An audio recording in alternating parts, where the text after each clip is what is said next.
Olha, mais uma vez eu quero me solidarizar com todas as pessoas vítimas de violência.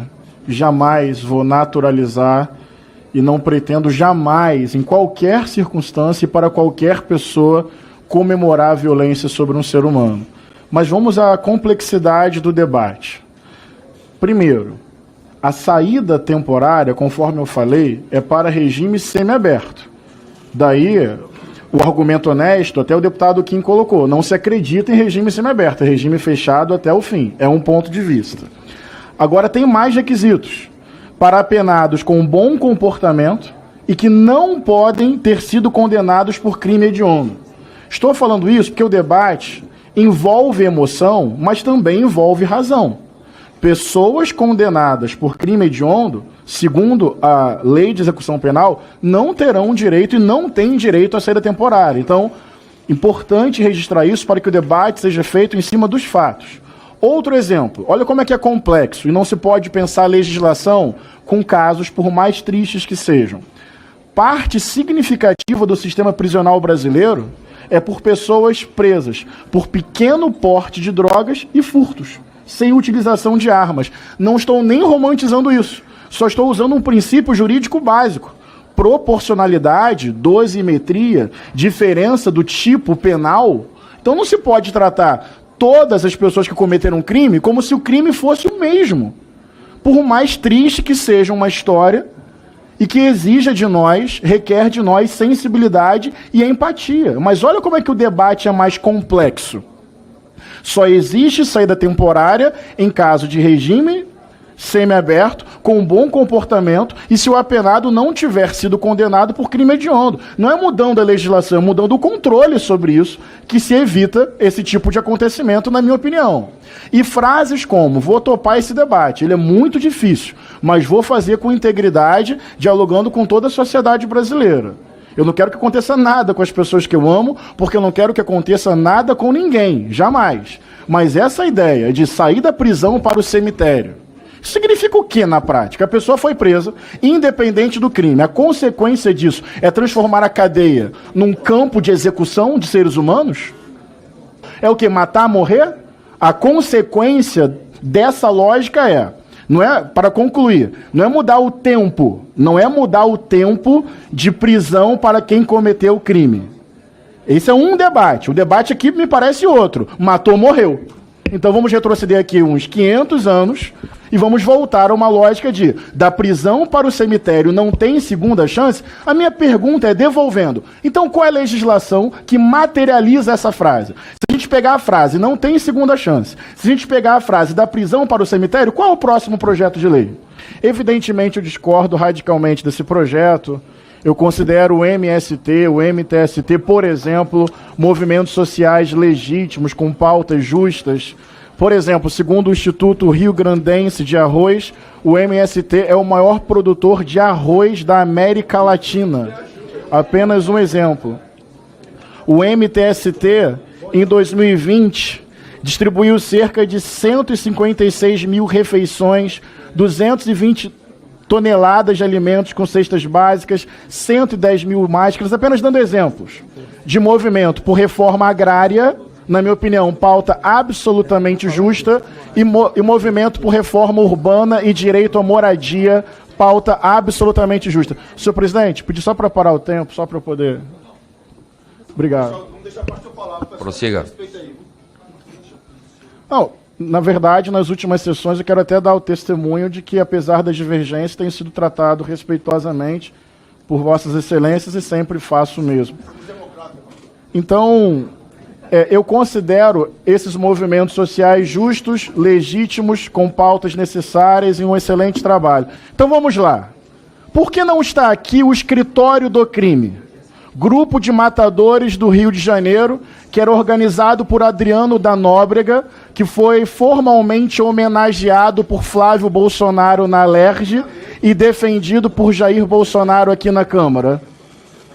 Aliás, familiares de Adriano da Nóbrega também foram nomeados no gabinete de Flávio Bolsonaro. Por que o escritório do crime não está aqui? Aliás, a maior parte do território do Rio de Janeiro hoje é controlada por milícias grupos criminosos, ilegais, mafiosos. Curiosamente, não há uma milícia citada aqui. Nem o escritório do crime, cujo principal líder foi homenageado por Flávio Bolsonaro, nem as milícias, que no Rio de Janeiro tem relação direta com essa família.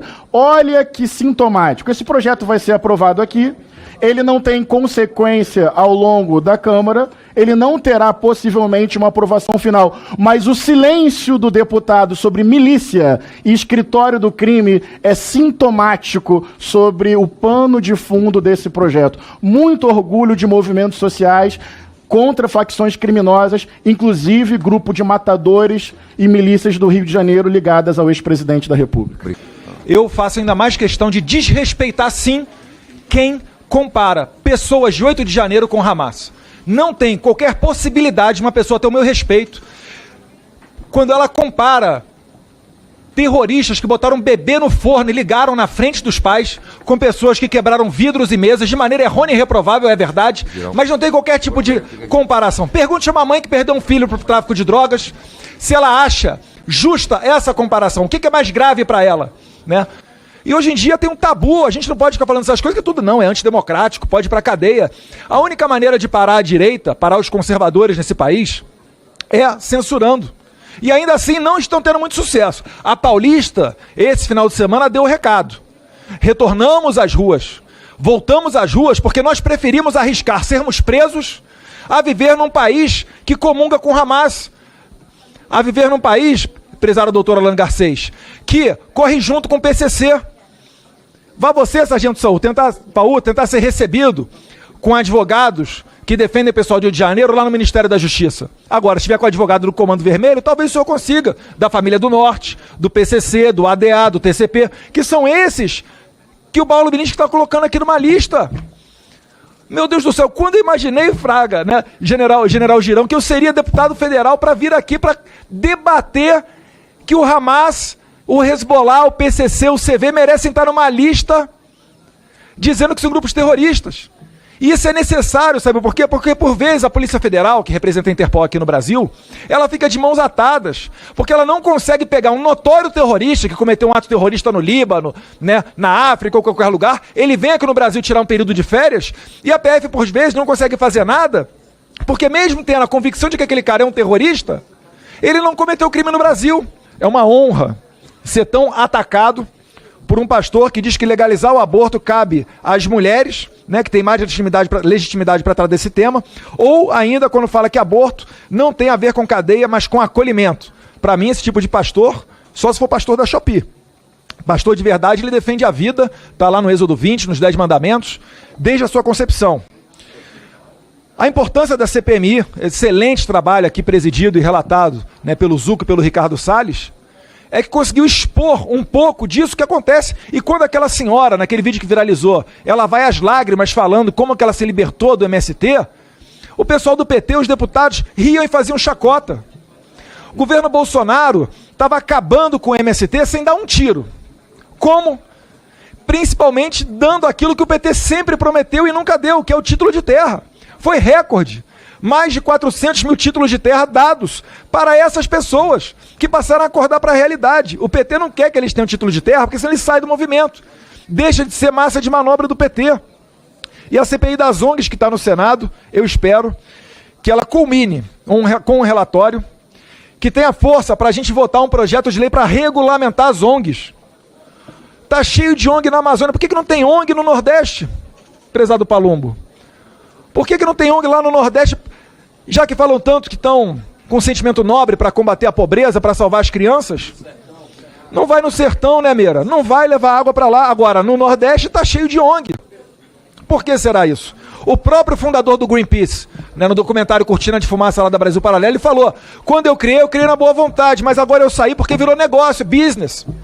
O pessoal vai lá, se joga na frente do navio, tira uma foto com a baleia, para depois passar o chapéu e os Leonardo DiCaprio e Greta da vida darem o dinheiro.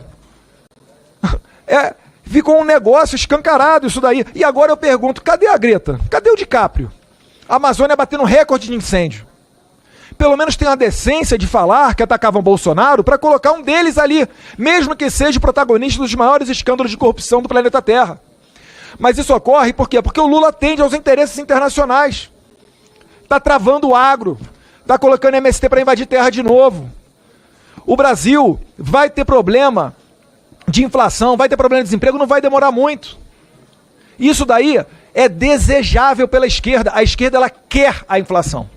Porque um povo na miséria é um povo que vai depender de um programa assistencialista como é o Tarjeta de la Pátria na Venezuela. Na Venezuela só come quem tem o Tarjeta de la Pátria, que basicamente é um tipo de Bolsa Família.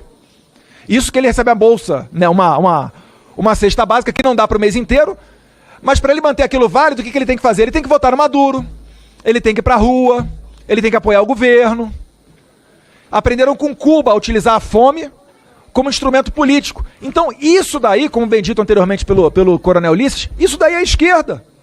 Esse pessoal, a gente tem que ter pena deles, não. O cara tá dando risada aqui de gente que, poxa, chegou no dia depois, gente que não estava nem no meio da bagunça lá do 8 de janeiro e está presa. Quantos traficantes a gente não viu sendo soltos porque não teve a individualização da pena? E agora, pro lado de cá, né, de pessoas que se revoltaram justamente pelas eleições mais obscuras da história do país, estão presas lá mofando na cadeia. Por menos Cléristons mortos, eu faço aqui o meu apelo. Obrigado, presidente. Bem, em primeiro lugar, certamente existem latifundiários com terras improdutivas, com muita violência no campo, que obviamente querem a criminalização do MST. Mas não conseguem nem aprovar um relatório na CPI. O MST continua com o apoio de vários setores da sociedade brasileira, e o presidente eleito, com maioria de votos, inclusive ano passado, defende o MST como um movimento social legítimo na justa pauta para a reforma agrária. Olha, eu continuo esperando resposta sobre Adriano da Nóbrega. Eu continuo esperando resposta sobre o escritório do crime. Mas a estratégia, vamos falar sobre o escritório do crime. Eu fui eleito para isso. Estou aqui agora, dialogando com o filho do ex-presidente, inelegível, primeiro presidente que não conseguiu se reeleger na nova república, derrotado eleitoralmente. Vamos lá, eu não tenho problema nesse caso com o direito de resposta. Faço questão de citar Eduardo Bolsonaro. Conta para nós sobre Adriano da Nóbrega. Eduardo Bolsonaro, conta para nós sobre escritório do crime, grupo de matadores no Rio de Janeiro, Zona Oeste e Baixada Fluminense. Eduardo Bolsonaro, fala para nós sobre as milícias no Rio de Janeiro e mais um direito de resposta. Pergunta ao Bilinski por que na lista não tem milícia. Por que na lista não tem escritório do crime? Adriano da Nóbrega, matador, ligado à milícia e ao escritório do crime.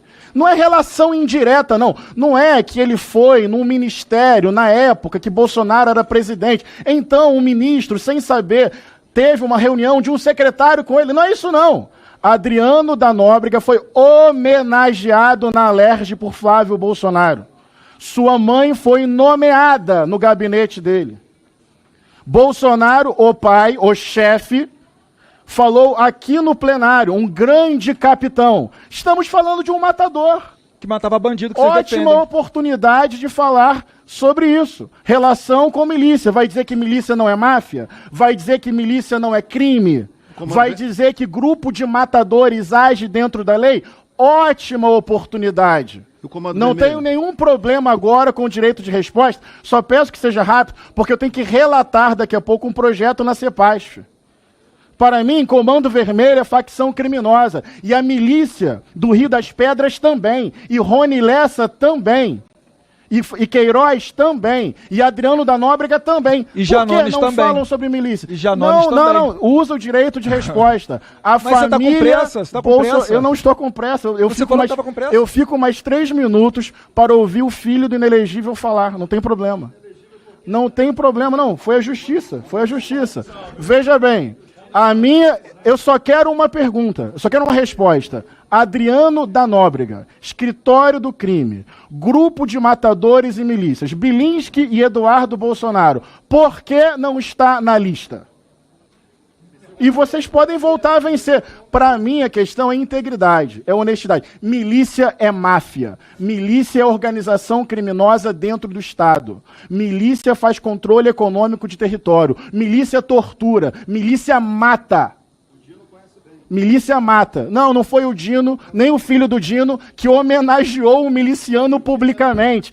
Não adianta. Eu só vou pedir assim, espera e debate, com tranquilidade.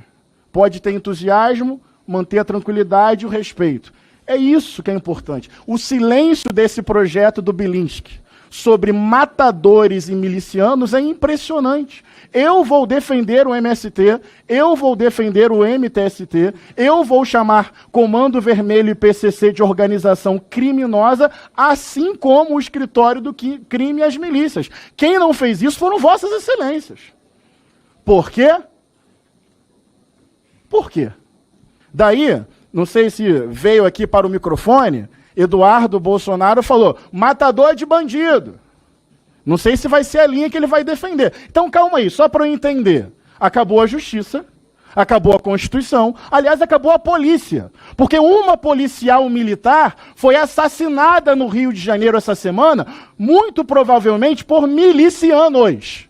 Ela estava na corregedoria da PM, lá no Rio, investigando o quê? A milícia. Então, agora acabou a polícia. Inclusive, acabou a polícia militar. O que vale agora é grupo de matador. Ao arrepio da lei, ao arrepio da Constituição, inclusive talvez até matando policiais. Olha que curioso. Porque foi isso que Vossa Excelência disse. Não sei se vai manter daqui a pouco. Aliás, estou esperando essa frase dita novamente com serenidade. Adriano da Nóbrega era um matador de bandidos. É isso mesmo? Ao arrepio da lei, fora da corporação. Então o recado para a sociedade é qualquer pessoa que achar que uma outra pessoa é bandida, pega uma arma e mata. O filho do ex-presidente acha isso maneirão. Não bota a palavra na minha boca, não. Então, não ótimo. Bota a palavra na minha boca, não. Vai ter oportunidade de desdizer. Porque já disse. Já disse. Quando eu falei que Adriano da Nóbrega era matador, gritou, matador de bandido. Eduardo Bolsonaro é defensor de bandido porque defendeu Adriano da Nóbrega? Vamos lá, pessoal. Eu defendo justiça, eu defendo investigação, eu defendo a penalidade de acordo com a lei. O que eu não defendo é milícia e grupo de matador. O que eu não defendo é olho por olho, dente por dente. O que eu não defendo é matou, vai ter que morrer. Até por princípios religiosos.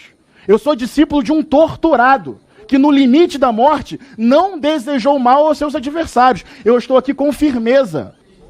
Não são poucos os casos, como aquele do assassino que matou uma menina na saída do show da... Como é que é o nome da cantora? Taylor Swift. Né? Solto por uma política, essa que não é criticada pelo pastor, né, porque soltou bandido, na audiência de custódia. Né? A recomendação da ONU, que foi internalizada no Brasil através de uma resolução do Conselho Nacional de Justiça. O delegado Palumbo sabe como é que essa banda toca. É por isso que a polícia prende. A polícia faz um bom papel. O problema já não está mais na mão da polícia. A polícia prende. 1, 2, 3, 4, 5, 6 vezes. O cara tem aquela ficha criminal que dá volta no quarteirão. Mas é tanto instituto desencarcerador que o vagabundo acaba sendo solto. Pessoas como o pastor Eurico falam o quê? Não, mais livros, menos cadeias. Faça amor, não faça guerra. E aqueles jargões da esquerda fácil de repetir, mas que só levam à destruição da nossa sociedade. Então acaba que uma das raras vezes que a sociedade vê a justiça acontecer é quando o bandido está cometendo o seu crime, alguém reage. Um policial reage, ou um CAC, que está voltando do clube de tiro, reage. Porque ele sabe que se aquele cara for preso pela polícia mais uma vez, ele vai ser solto. De repente ele vai assassinar até colegas nossos aqui. Se assassinos estivessem na cadeia, não estariam delinquindo na sociedade. É simples assim. Agora, a esquerda, ela não considera o delinquente um criminoso. A esquerda, os mesmos que reclamam dos presídios superlotados e falam que é direitos humanos, não sei o que, tal, são os primeiros a irem contra a construção de presídios. Por quê? Porque querem soltar o bandido. Para eles, o bandido é apenas um cara violento que tem que dar para voltar a violência dele a favor da esquerda, seja invadindo terras com o MST, seja queimando carros como os Black Blocs. O Manuel do Guerrilheiro Urbano do Marighella já falava isso. Só tem que direcionar a violência dele a favor da causa. Agora eu desafio o pastor. Se o Paulo Bilinski colocar aqui milícia no projeto dele, o senhor vota favorável? Não vai votar favorável, você está reclamando de milícia. Eu topo botar milícia no projeto e a gente vota a favor de todos serem terroristas. Não? Aí é complicado. Aí é complicado. Aí o MST que invade terra, ocupa a terra, destrói propriedade, chega a matar a gente, amarra fazendeiro, invade terra. Não, esse daí não causa terror, não. Isso aí é legítimo. Sabe por que é legítimo? Porque não vai na casa deles. Porque não reparte, né? Não faz a distribuição, a expropriação de terra dos deles. Né? Se entrasse na fazenda do Lulinha, aí eles iam chiar. Mas como eles comandam o movimento, não vai entrar nunca, né? Vai entrar na fazenda dos outros. Fazenda boa, produtiva. O MST é um câncer do país. E a CPI fez um bom trabalho em expor esses criminosos para não permitir que o MST seja o novo Greenpeace. Porque o que eles querem é isso. Botar o MST como uma marca mundial de ONG exemplo de ação social.